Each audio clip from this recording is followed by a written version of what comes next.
What's going on, Axie fam? Elijah here, back with another video. And I have a very quick intro for you before we get into the content. The footage that you're about to watch is from a few days ago, and I just wanted to give the update that we actually hit rank 1 with this build. I do switch out this backliner for another very epic plant, but I'm going to save that for a future video. I go back and forth between the two, but my most recent games have actually been with this Biden's plant. It's been a wild ride. I've just loved the journey. I'm loving Origin, and I hope you guys enjoy this. Future content, I might break down some top 100 teams, look at what might be some more affordable options out there. I probably won't switch my composition too much. I love that I'm playing, a hybrid poison team where there's poison, but also a Rise and Ruin plant. But yeah, that's basically the update. My top 1 team. Enjoy the footage, and here we go. Triple Fury form is in effect. I have never faced this in my time playing Origin. What's going on, Axie fam? Elijah here, back with another video, and today I've got a crazy one for you. We have changed our team slightly since the last video, and I just want to jump right into this one and show you guys what I've been working with. So I've been fortunate enough to hit a Rise and Ruin in my crafting journey, which is incredible. This rune is absolutely insane. Shielding cards restore HP equal to 100% of the shield granted, but they grant 25% less. Statistically, this ends up being a massive stat boost across your Axies for the whole game, which we're going to get to see in just a moment. By the way, guys, if you're loving the content, feel free to use my Lunacian code. It's code Elijah. You just go to your profile, hit these 3 dots in the bottom left, go to account settings, and down here where it says Lunacia code, type in Elijah, save changes, and it kicks back some of the marketplace fee when you buy an Axie. It's greatly appreciated. Thanks for all the ones who support. Now let's get back to the video. Now here's where things get a bit interesting. Notice that my backliner, it's got a certain flair to it, certain qualities that might be familiar, and I'm talking about V2. This is a V2 Axie that I had lying around. I was looking on the marketplace for something that might have 3 high shield cards, high shield secrets, but before buying I thought, let me check my inventory, and just like that I found this beautiful creature. It's got curved spine, scaly spoon, gravelant. Now this provides so much manipulation for me. They've got to constantly worry about damage hitting them in the face, getting bleed, or being feared, which is going to jam up their deck with confused cards. Biden's, which I gotta tell you is absolutely slept on right now. You retain this card throughout the game. It's basically a get out of jail free card. You can have 3 or 4 or 5 debuffs on you, play this, and you are completely clean. It works nicely against poison compositions, little peas, fragile. The list goes on, and I even have mosquito for some extra healing. Now these poison Axies, I'm not going to dive too much into them because you've seen them in other videos. They're absolutely insane. They speak for themselves. Spam poison, win the games. Tiny turtle, gecko keeps me healthy on the eyes, cleanses everything, lose 50 HP, but completely worth it because you're also doing some healing on your other Axies. And let's jump into one of the craziest games that I have played since picking up Origin, and that's going to be against Tricks Mad Fam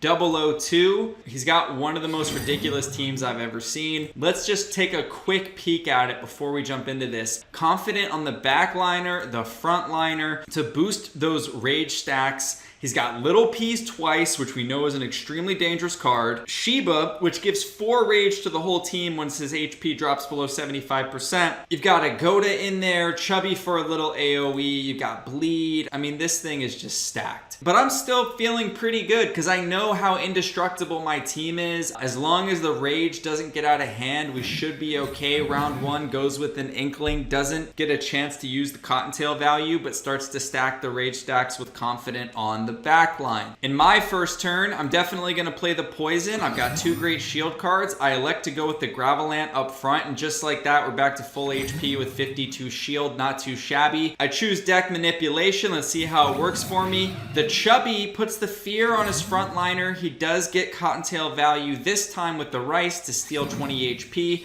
but all in all, we're still doing all right. Oh, here we go. Turn 4. If only I had 3 energy, I probably would have ripped off all 3 of these poison cards. I'm not really that concerned about stunning his frontliner. It always does come down to, as well, how many cards I've seen it played as to whether or not I played the Tiny Turtle, but we're probably going to see me just play the 2 poisons here. I think it's too valuable not to. And we're now up to 16, 6, and 4. This backline takes 48 damage. I'm feeling okay.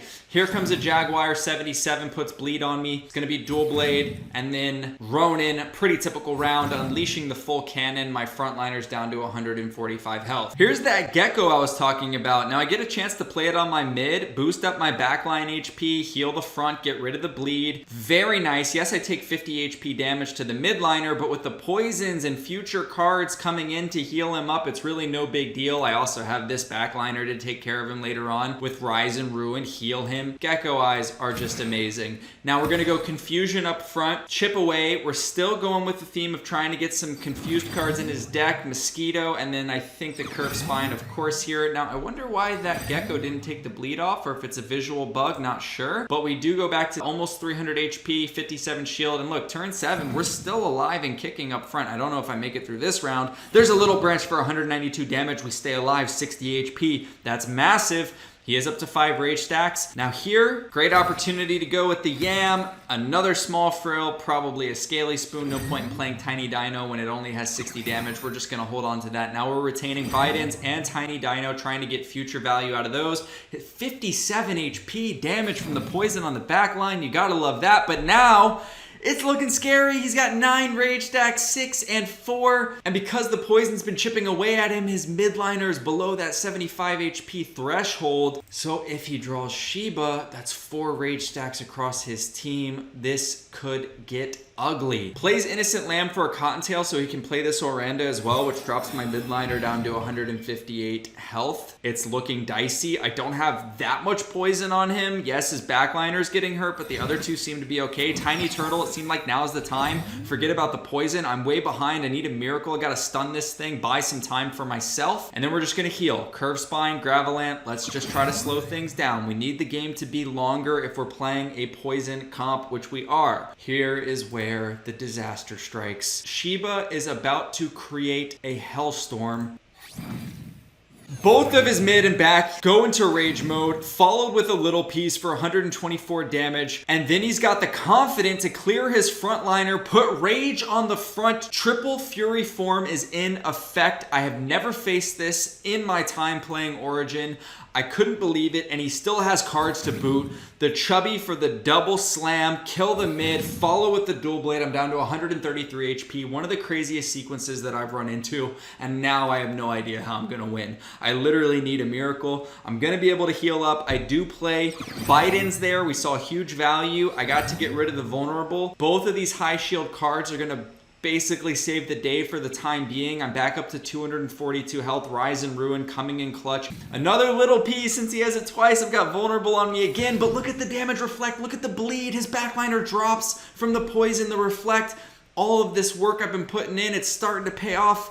Okay, I think the answer here is clear. We have to survive, so it's Gravelant, double Fallen Shields. No way around that. I can't even get rid of the vulnerable here, so I'm gonna take massive damage on this upcoming round. But guys, you can't be playing Cottontails all damn game long without some repercussions. Too confused. Not to mention the fact that the Gravelant has been an absolute game changer as he has 2 more confused in his draw pile. Look at how this is starting to shift the tides for me. He's gonna drop an Oranda. That's 132 damage, but he only has a Goda to follow up. So all things considered, that was like the least amount of damage I could have taken, which is amazing. I now am down to 63. Not a phenomenal draw. I am, of course, going to play the shield cards and the sword. I don't need to play the Bidens because it's been 4 rounds, so the vulnerable is going to go away. I have less than 200 total, like, survivability here.